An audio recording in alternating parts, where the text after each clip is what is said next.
UX stands for user experience for those that might not know, which is okay if you don't know.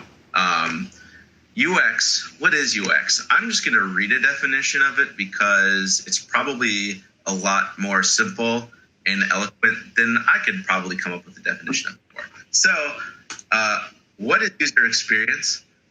User experience is how a person feels when interfacing with a website. So that can encompass a lot of different things. That can encompass the layout of information, the interaction of objects, the design of the website. So user experience isn't just related to a single facet of websites. It's really related to the whole thing. It has a lot to do with that journey a user takes when they first enter your website and interact with all the different items to get to a point where they convert as a lead, or even farther down the line, make a purchase from our business or any business. How does UX relate to what it is we do and what is the current state of it? So every year, there's always just a big, it's like a big competition, like who can put out their state of the UX insert year here article on the internet for SEO first. Everyone always puts out these big articles. What is the best UX practices of 2020? If you go on Google and search UX 2020 or best UX 2020, what you're going to get is a lot of design from a website called Dribbble.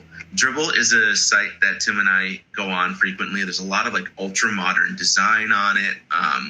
It's just really fresh. It's really modern. But basically for these articles, people just go on Dribbble, grab screenshots of what they think is cool and drop it in these articles and say, this, in 2020, people are going to flat design, or in 2020, people are going to do animated animations. It's a lot of stuff like that, and these articles really become recycled over and over, and a lot of that stuff actually doesn't really relate to us, Hook Agency. So I'm going to gear this quick little presentation to what is the state of UX 2020 as it relates to Hook Agency and what we do for our clients' websites, because that's relevant. A lot of this other stuff you should pull off, you know? So first things, on the next slide, here we go. Human-centered design. Big UX principle for 2020. Centering your design around humans, around people, around what's normal. What does this mean? So first off, human-centered design means taking out that ego, taking out that I. So, you know, everyone knows how they've interacted with businesses before. We're the best platform for X, Y, and Z. We've got the best cup of coffee in the world. Our jackets are better than these guys out here. Everybody says their products are better than everybody else's. No one's going to say anything different. What are you going to say? My product is the worst? So what happens is, because everyone says the same thing, it doesn't mean anything anymore. This is yesteryear. People aren't writing about themselves anymore. They're not right. They're taking the ego out of it because it's sales speak. People turn that off in their heads. So it doesn't have the same impact that it has anymore. So that's one of the big trends happening right now. No ego approach. Removing the ego from the way they talk about themselves as a company. And speaking of sales speak, sales speak itself still does exist. Sales speak is great because things like, what is sales speak? So like if I'm on a website and there's a button that says buy now, that's sales speak, because what you're doing is you're setting the expectation that when I click this button, I'm going to purchase this. So sales speak is still good, but we want that in small amounts because we want to set the expectations. If we didn't set the expectations with our leads coming in, if we just said, hey, let's talk to you this whole time, people are going to think that we're consulting for free. We want to set the expectation that in the end of this, we're going to try and sell people our services. So as it relates to our clients, we still want to use sales speak, but in small amounts, you know, buy now, get a free estimate. You know, getting a free estimate says that, hey, we're going to help you a little bit and maybe give you a little bit of insight into what this might cost. At the end, we're still going to charge you for this product. We're not just going to come and do your roof for free. So Sales speak still does exist, and it's going to stick around because it set expectations, but people are turning that down to smaller amounts and in the places where it matters.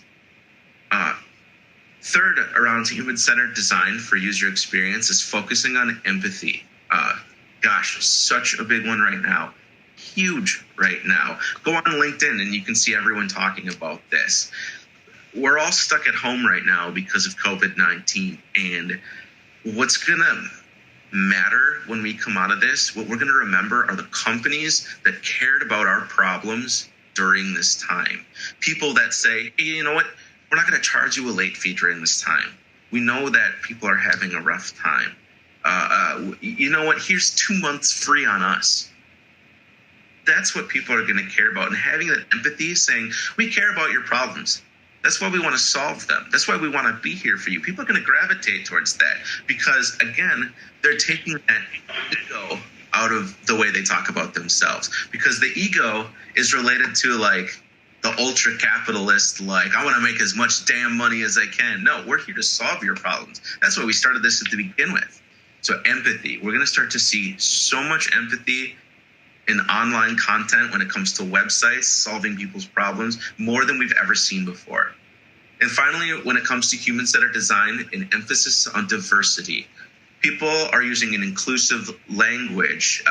They're cognizant of modern gender norms, using gender-agnostic terminology to talk about themselves, their customers, they, them. He, she is really going the side of the wayside right now because it's really not a lot of extra work to include other people into your demographic. Let me put it this way. Something that always really frustrates me is when I go to a restaurant and they don't have a veggie burger on the menu. They have a million other burgers, but they don't have a veggie burger option. And that makes me upset because it's almost no work to be inclusive of my dietary needs, but by not doing it, it's almost like a slap in the face because veggies don't spoil like meat does, and they can keep that crap in the freezer for God knows how long. So emphasis on diversity is really similar to that. It's no work to be inclusive, and it goes miles for your demographics. And then finally on the diversity, we have pictures of diversity. Who are these products for? These products aren't, let me be clear about this. People have ideal customers, and that's okay for them to have ideal customers. And you can cater a lot of your marketing towards that, but you want to be inclusive about the type of people you show on your website. Diversity, people of different races, people of different ages. This is a huge one that we tackled with TrustPoint when we recently did their design. It's not just a single type of person that buys their product. They have all different types of people. And especially for the region in, which I am very familiar with, the La Crosse region, tons of different kinds of people there. So it's really important to say, hey, to visually show that, hey, our products aren't just for one kind of person. Our products are for everybody. So human-centered design, that's a quick look into the human-centered UX aspects that are coming to fruition this year and are going to be really, really popular. And especially for us as Hook Agency, it's important that we implement this stuff. So the next one we have is site speed. Making things fast. Gosh, I feel like we've been doing a ton of this lately. We just did it for Pustelli, AJ Alberts, and I'm currently gunning for Solby Learning to make their website faster too. Site speed. Why is site speed important? I think we know that old stat that's like if your site doesn't load within couple of seconds, people are going to leave and go to your competitor. But it's so true because with everything at the tips of our fingertips on our phones, we have this expectation that stuff is readily available, stuff is fast. If people feel like it's slow, it feels outdated. So what are people doing in UX to make websites faster? Well, one of the first things they're doing is intentional assets. Pictures and videos are paired with copywriting that has meaning. So I want to say maybe like a couple years ago, it almost seemed like every website had big background images, text overlays, and it was all way too gratuitous. It's like you couldn't really understand what was happening in the picture. You were obfuscating it with text.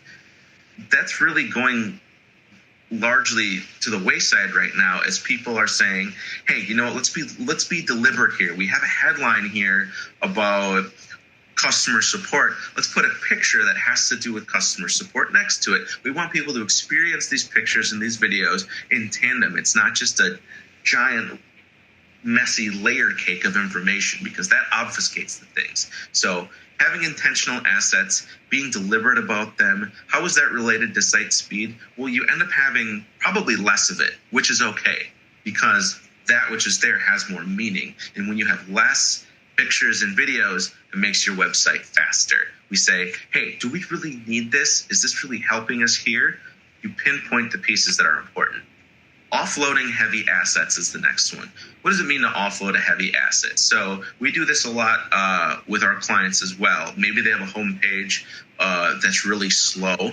And we might see that they have a video embedded at the bottom. Offloading heavy assets means they're using technologies like content delivery networks, that's a CDN, or something like YouTube, to really bear the burden of loading that asset into a website. Now, why is that important? YouTube has spent, billions and billions of dollars making an infrastructure for videos to play quickly anywhere in the world on mobile devices and laptops. Why not leverage that? Stop loading videos into your website. Use YouTube. People don't care if they have to go to YouTube. They're used to it. Everybody loves YouTube. Or Vimeo. Vimeo is a good one too. CDNs, content delivery networks, good for images and other assets. Like YouTube, those are platforms built for delivering content as fast as possible. Images, videos, big coded scripts on websites. Now, there's one I really like called Cloudinary. They're really awesome because you can transform videos and stuff while you you can transform videos and stuff on the fly and deliver them to your site. But what this stuff does is these are infrastructures set up to deliver these things quickly. So they're going to make your site faster and make users feel like, oh, these guys have their stuff together.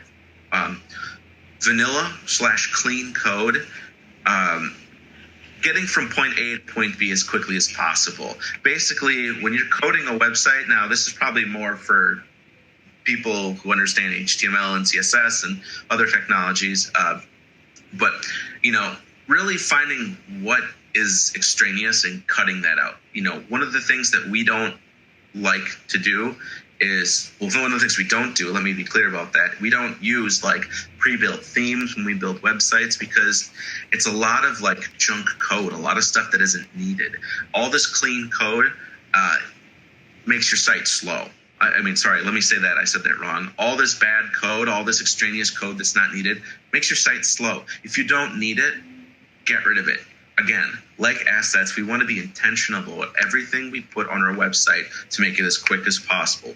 If we don't need it, or if we question if we need it, then get rid of it, right? You can always add it in later.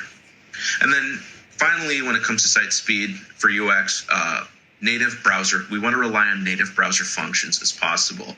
Now, some of these are pretty technological, which is okay, just so you know about them. So a couple of these technologies one is called lazy loading. Lazy loading is it's a technology that was developed to let's say you have a really long page.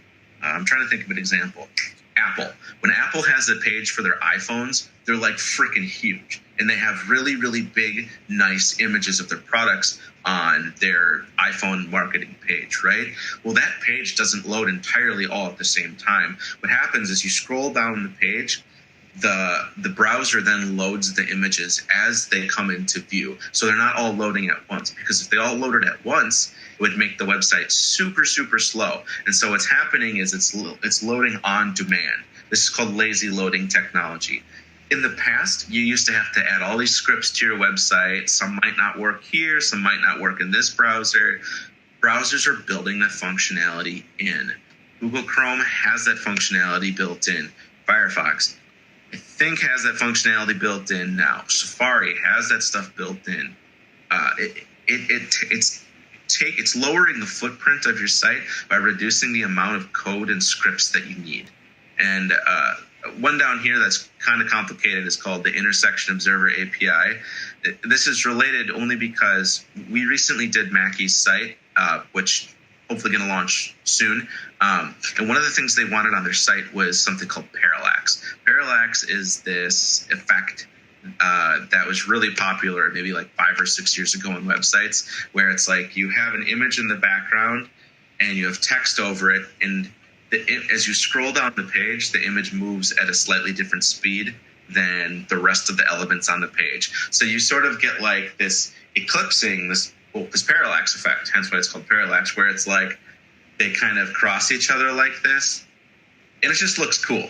I mean, it still looks cool, I think, but it's pretty gratuitous, right? People have developed technologies to make stuff like that easier, because that stuff used to be really hard to do, but now it's easier to do on websites. So all of these things are things we can leverage now to make websites faster. And this is going to be really important to us because we want our clients' sites to be as fast as possible. AJ Albert, we took that site from a 16-second load time to a 1.5-second load time. Gosh, that's crazy. Insane. Especially because when we looked at the analytics, we found that 80% of their traffic was bouncing in less than 10 seconds. The site didn't even load within 10 seconds. When it comes to UX, we're building fast products to make sure users get a good experience they need, and so clients can get more leads. And then finally, the third big thing for UX is interactive feedback. North Face is really good about this, by the way.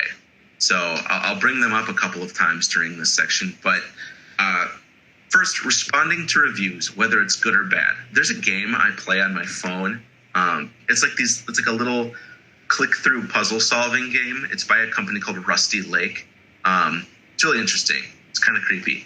But something Rusty Lake does that's really cool is when you go to their app store, they respond to every review in their app store.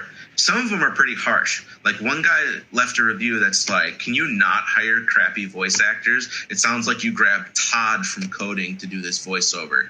And they were like, hey, thank you so much for that feedback. We're going to take that into consideration when we develop our next game. Responding to reviews, whether it's good or bad, it shows that you're active and it shows that you care as a company. This goes back to that empathy that I'm talking about, right? It shows that people care about their online reputation, and they should care about their online reputation. Now, some industries that might not matter as much, like the restaurant industry. I think people generally leave more negative reviews in the restaurant industry than good reviews because it's used as a platform for like griefing about their experience or something. So that might be an exception to the rule, right?